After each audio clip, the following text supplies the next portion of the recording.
cage and I've been doing just fine. Gotta be down because I want it all. It started out with a kiss, how did it end up like this? It was only a kiss, it was only a kiss. Now I'm falling asleep and she's calling a cab while he's having a smoke and she's taking a drag. Now they're going to bed and my stomach is...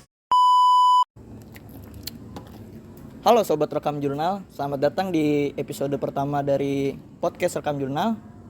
Pada hari ini gue akan menginterview salah satu profesional videographer dari salah satu media ternama. Untuk mau tahu lebih lanjutnya, simak cuplikan berikut. Gue Felix Ignatius, ini karya gue.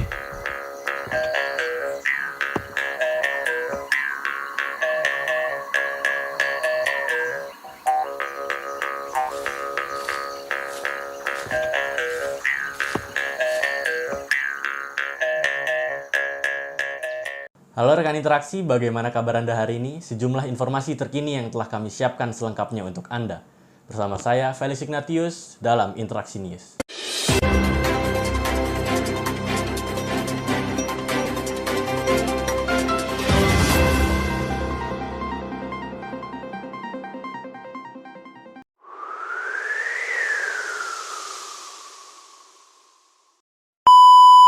Nah gimana, udah lihat kan tadi biografi yang udah gue tunjukin? Sekarang orangnya di sebelah gue. Coba perkenalkan kepada Sobat Rekam Jurnal. Halo teman-teman Rekam Jurnal, jadi nama gue Felix Ignatius, gue di Media Interaksi sebagai produser. Sebagai produser. Jadi gimana kabar hari ini? Sehat gak hari ini gue? Sehat. Alhamdulillah sehat. Kesibukan orang sekarang lagi ngapain aja? Lagi kuliah juga, lagi ngerjain event juga, sama lagi ngerjain film buat di Media Interaksi juga. Film. Boleh di-spill dikit filmnya tentang apa? Film judulnya Jihui. Jihui. Itu berceritakan tentang kebudayaan Chinese lah gitu. Asik. Jadi semi dokumenter gitu. Enggak, tapi ya ngebawa cerita budaya Chinese. Oh, diangkat gitu Diangkat jadi film. gitu jadi film. Oke. Jadi untuk disclaimer dulu, Felix ini adalah sohib gue lah dari zaman SMP SMA ya. Iya. Lik. Jadi gue mau kita flashback dulu nih. Oke. Awal mula lu tertarik terhadap dunia videografi dan broadcast ini tuh dari apa? Jadi awal mulanya gue tertarik dengan videografi ini karena dari zaman SMP sebenarnya kan gue sama Aga juga pernah masuk satu ekskul lah, ekskulnya jurnalistik dan fotografi. Jadi emang dari zaman SMP gue tuh suka banget bermain lah dengan kamera. Gue juga suka nulis, gue juga suka banget ngulik sesuatu apa yang terjadi di sekitar gue gitu awal mulanya. Keren banget jawabannya. Lalu awal mulanya lu akhirnya gabung ke Media Interaksi ini gimana awalnya? Jadi Media Interaksi itu terbentuk karena awalnya sebenarnya karena ada tugas dari dosen gua, tugas reportase dan wawancara lah. Jadi ada sebuah event di kampus gua tapi nggak ada media untuk mendokumentasikan, nggak ada yang membuat artikelnya gitu. Jadi kelasan gua ditugasin sebagai jadi media partnernya lah di bagian event itu gitu. Oh, oke, berarti dari cuma tugas kampus tapi grow up lah ya, jadi Grow gede. Terus lalu job desk lu selama di Media Interaksi sebagai apa? Jadi videographer juga, jadi produser juga. Produser. Gue bikin program juga di Media Interaksi. Banyak ya job desk lu di sana ya? Banyak karena Media Interaksi kan bermulaikan dari 9 orang itu gitu. Jadi ya emang bener-bener dikit orangnya, jadi ya mau gada mau juga ya. lah, ya. Harus bisa semuanya gitu ya. Bisa Yaudah. semuanya. Tapi itu justru malah memicu orang jadi kreatif tuh. Iya. Tantangan terbesar lu selama lu menjadi seorang videographer dan gimana cara lu ngatasi tantangannya tersebut? Ada nggak? Kalau tantangan sebenarnya dari setiap gue ngeliput gitu ya pasti ada tantangan, tapi mungkin waktu itu gue pernah ngeliput F&B juga, kulineran, Taichan. Sebenarnya udah izin ke tempat lokasinya, tapi pas gue ngeliput ada orang lah gitu yang nggak suka gitu. Ya, tanda kutip orang lah ya. Orang lah. Terus gue ditarik gitu, "Mas, dari mana?" gitu. oh saya dari media pak gitu mau ngeliput tempat ini. Hmm. Terus gue dikata-katain gitu karena nggak minta izin buat ngambil footage-nya dia doang padahal gitu. Ini dari si tukang F&B-nya apa ada orang random Dia aja? dari orang random aja gitu.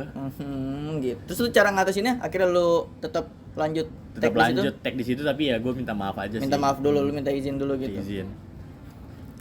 Nextnya kan tadi udah lu cerita sebagai banyak lu liputan dan lain-lain. Ada nggak liputan yang menurut lu berkesan buat lu sampai sekarang? Yang memorable lah. Ada sih. Satu tempat bakso. Hmm? Emang dari awal gua ngeliput ke situ emang udah disambut dengan baik, dari tukang parkir juga emang udah baik gitu. Tahu gua dari mana. Oh, tahu medianya? Tahu gitu. Terus Oh, dia ngikutin. ngikutin makanya dari tukang parkirnya udah nyambut gitu. Lu kayak gua, kaget wah, gitu iya, ya, seru kayak- makanya jadi seru. Oh. Terus si pedagang baksonya juga seru banget gitu Apa? diajak. Nama tempatnya apa? Bakso Wow. WOW? Iya, WOW, Bakso Wow di Serpong lah, di daerah Serpong dekat stasiun Serpong. Oh. Si pedagang baksonya, si owner pedagang baksonya juga seru banget, diajak wawancara juga asik banget gitu. Terus kan tadi lu udah berkecimpung di dunia videographer nih. Ya. Ada nggak sih seseorang yang lu anggap panutan lu nih kayak dia pengen gue ikutin gitu? Atau ya patokan lu lah? Iya, jadi sebenarnya dari dulu emang gue suka banget sama kerjanya Pangeran Siahaan lah. Pangeran Siahaan. Pangeran Siahaan. Dia juga foundernya dari Asumsi, Media Asumsi gitu. Lu berpandu pada asumsi gitu, pada cara asumsi. pengambilannya segala Iya. macam konsepnya, Iya. lu ikutin di situ ya. Tapi ya gue juga banyak belajar dari nonton video-videonya Vice juga gitu. Vice. Vice. Ya, tahu. V kan, Vice. Lalu mulai ke teknis nih, teknis pengambilan.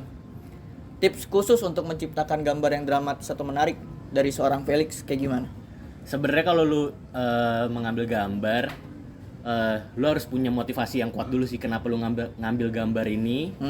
Dan juga yang paling penting itu lu harus punya establish. Jadi establish itu adalah dalam framing lu harus punya karakter yang kuat lah gitu. Entah itu dari warna, entah itu dari semiotiknya. Iya. Dan penata artistiknya juga harus bener-bener yang prepare gitu. Tadi boleh disebutin dulu, lu udah di media interaksi udah berapa lama? Udah 1,5 tahun lah. Udah hampir 1 tahun setengah Iya. tuh, gokil.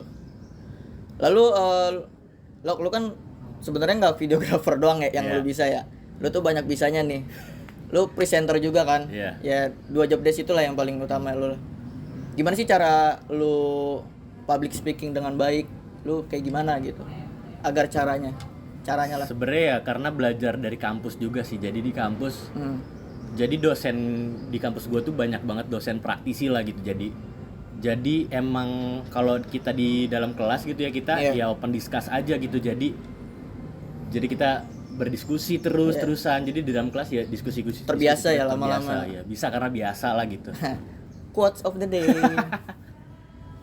Teknis lagi, set tempur. Oke. Lu dalam mengambil video apa ya? Kamera lu pakai apa? Kamera gue pakai Fuji X-T3.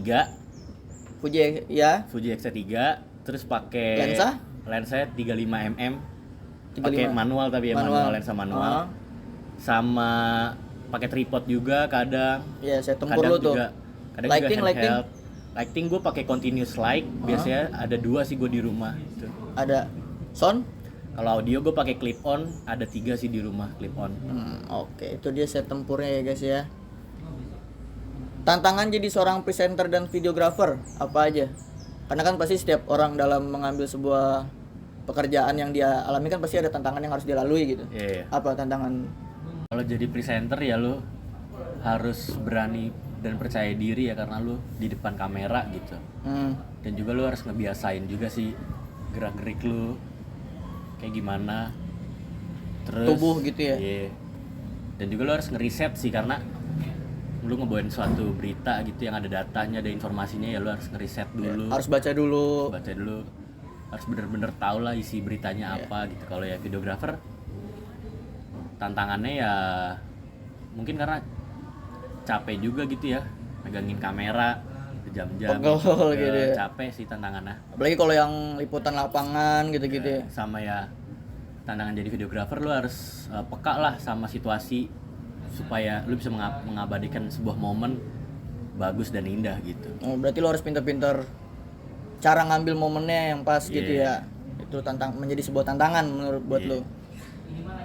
Lalu ada tren terbaru nggak sih dalam videografi ini yang lo akhirnya aplikasikan ke pekerjaan lo gitu? Ya karena mungkin sekarang karena dunia digital udah berpindah gitu ya ke TikTok gitu ya. Iya.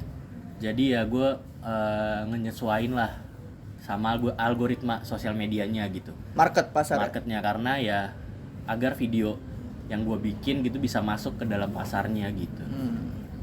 Lalu gimana cara lu biar lu selalu, tadi kan ngomongin algoritma, gimana cara lu biar lu tetap up to date gitu dengan perkembangan dalam industri broadcast ini, media broadcast ini?